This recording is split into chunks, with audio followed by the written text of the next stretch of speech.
So I start out with a gray primer to build up to that white, and the first base coat I did was on the skin with a darker tan, darker brown color, and this will set up the foundation so that I can get his Szeth's lighter skin tone with a light tan. And with that light tan, I covered most of the area of his skin, leaving some of the darker recesses, that darker brown underneath.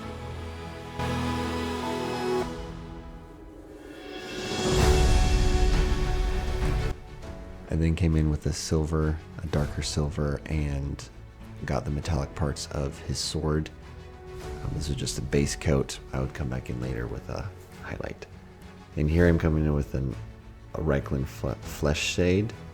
So it's kind of like a strong tone to cover in some of those crevices in his hands. And now I came in with that light tan again, and I'm catching all the highlights on his hands, his knuckles, his ankles, and also his head.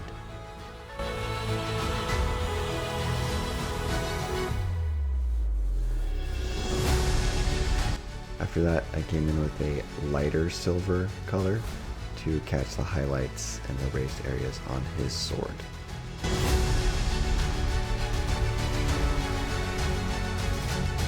So this came to the hard part of where I was trying out wet blending for the first time. Now, wet blending is where you don't use a wash, but you shade the model using different tones and different tones of the paint, right? So here I'm blocking in the raised areas of his robes, and I'll only show parts of it, but this part, right, I'm catching the raised areas of his robes with a off-white. This is Corax white from Citadel range. So it's not stark white, but it's more of a warmer white, which set the foundation for the rest of his robes, because you don't want to go in with this straight white, because you have to add a lot of contrast to make it look like it's actually white. So here I'm blocking in some of the raised areas with that off-white. And I even have to go in underneath his cloak to make sure I catch those areas, so you can see the rest of his clothes. You have the off-white, and then the gray is left in the shadow. So with that blocking in, I'm able to really see where the shadows are going to hit. Here I'm going back in with another coat of Corax white on to solidify that color over the gray. And of course, don't forget his slippers. So this is where my newness to this technique really started showing. I came in with a gray and I highlighted that, or I painted in that area, and then I came in with the Corax white and started painting over it, trying to get that wet gray to blend with the wet white, but it wasn't really working. As you see here, the white is just basically going over and covering up the gray. There's a little bit of a difference between the shades, but it just looks kind of messy and not very well done. So I came back in with a gray again to try and reset the shaded area. And I chose a part of the model that I wasn't going to see a lot of, but still give me a chance to practice how this would look. So I came back in with a white to kind of start over, and building on the gray, switching back to white, switching back to gray. It didn't really have much an effect, so I wasn't really happy with it. So I decided to go in and do wet blending on my wet palette itself. So I had some gray and the white, and I started mixing it to get a light gray here, and I used that to block in the area instead. So instead of wet blending on the model itself, I am wet blending on my wet palette.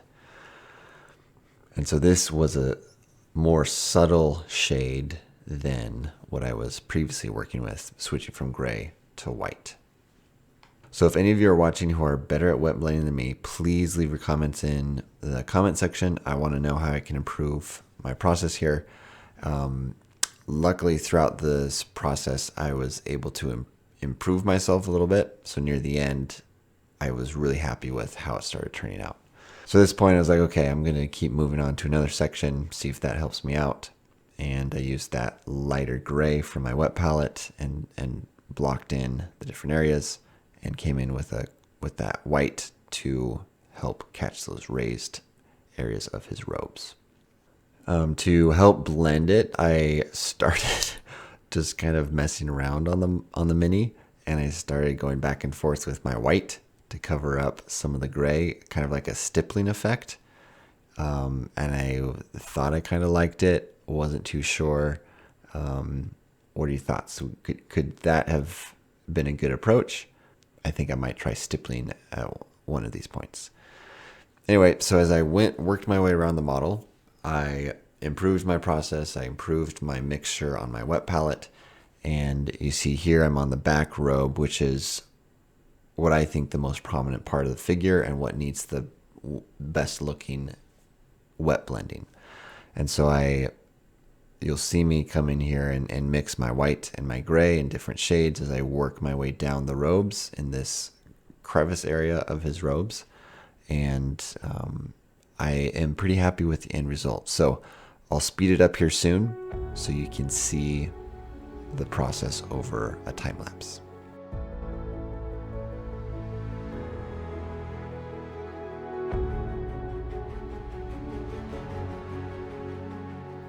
Now this was a lot of trial and error, and I'm really bad at using test models when I test out new techniques. I'm of the opinion that I want to paint and learn techniques on miniatures that I like and enjoy using, so I do not use test models that often. Now this is a personal flaw, I would say, but I like being able to see my journey as a painter on miniatures that I actually display. So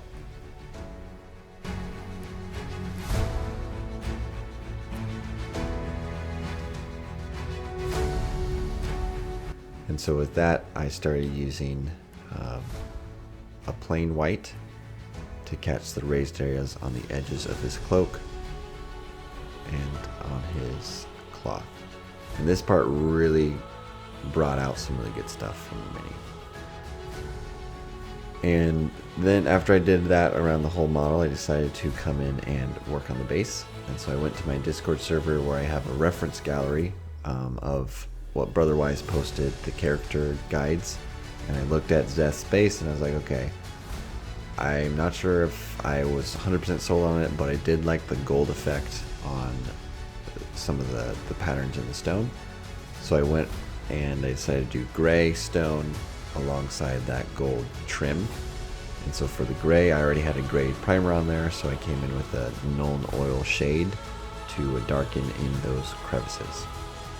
After that was done, I came in with a base coat on the trim area there. I came with a base coat of a darker tan to set a solid foundation for my gold later on. And for the gray stone, I came in with a dry brush of Corax white to catch those raised areas. This is by far one of the easiest things to do with stone. Is you have it gray and then you highlight it with a dry brush. After that, I came in with a brush to give some more smooth highlights to some of the areas. I did a similar approach on my Wit model, but with Szeth, I feel like I learned from Wit and I was more conservative on my highlights here to make it feel a little bit more like natural stone. Well, and then I came in with a gold highlight, or just a gold base coat basically over that darker tan. And that darker tan helps solidify that gold trim so it actually pops and looks like gold. After that gold had dried, I came in with a Reichland Flesh shade. And this, I really love using this with gold because it sinks into the crevices and it has a nice amber tone to it in the recesses, and it leaves the highlights with that gold. And last but not least, I painted the trim of the base black. I I always encourage you to do this. This is the final touch and kind of gives it that sign of approval at the end. The painting challenge for February 2025 on my Discord server was to try out a new painting technique. With Szeth, I tried out wet blending, had a ton of fun learning it, trying it out, and there were 4 other members of my Discord who participated this month, and let's walk through them and kind of talk about what they did and what they learned. So first up, we have Teravangian, submitted by Starlight, or on Instagram, Barrett Miniatures 17. So what Starlight did here is played around with a lighting technique to get dark on the backside of Odium's presence over the shoulder, kind of spraying in and coming over the top. So you can see at the front, he looks like the normal Teravangian, but then Odium is influences coming over here. I really like how they added the scribbles on here into the books, and the lighting effect is pretty cool. I like how it turned out. The next one was submitted by Soroka, and they submitted Adolin in shard plate, and the technique that they were using was weathering. And what I really like about this is they went with the effect of the arena in Words of Radiance, the sandy arena there, which I think turned out really well on the base. And the weathering that they did was adding some of that texture onto his legs and to the bottom part of his armor. And then also you'll notice that there's these little marks, these black scorings on the armor, which I think is really cool, especially up here on the forearm here is really cool to kind of see. He's been taking some damage, and some of the cracks here are glowing, which is pretty cool. So great work to Soroka on the weathering effect. And also I will call out that the shard blade here is really cool. I love the highlight on Maya here. Very cool highlight. Next up we have Leshwi, which was submitted by Stormblessed Miniatures. And he worked on the technique of inks and wet blending for the marbling effect on Leshwi's skin. And I haven't done marbling effect. I haven't tried it out on any Parshendi yet. I'm actually kind of really nervous. And so I'm glad Stormless kind of is paving the way here on how we can figure out how to paint this marbling effect on singers and listeners. I do really love the robes with the wet blending, the clouds down here, fantastic work. And then this lance, solid, as well as the hair, right? All this wet blending coming in together really nicely on Leshwi. And finally, we had the Blackthorn, which was submitted by Elandrin, and he tried out non-metallic metal. This is the first time he's tried it out, and I think it turned out fantastic. Some things to highlight here is Oathbringer, looking really good on that power sword vibe. Very cool effect. And what I want you to notice as I go through these pictures is you can see the sky and the ground reflected from Blackthorn's armor. And this is all done without using any metallic paint. So as I scroll through here, you can kind of see, especially on this picture right here, you see that right there. That's the horizon line, and then the blue sky up above that is reflecting off of his armor, giving that chrome effect, which I think came off really well, especially in this view. It's fantastic. Like, I freaking love it. I would love to see this Blackthorn on the tabletop, smashing up some Parshendi. So cool. Even the glow effect on his visor and on the back panels here. Very good stuff. Thank you to all those who participated in the painting challenge this month. If you haven't joined in, join my Discord and hop into the next painting challenge that we have going on right now. Thanks everyone, and remember, the most important mini a person can paint is the next one.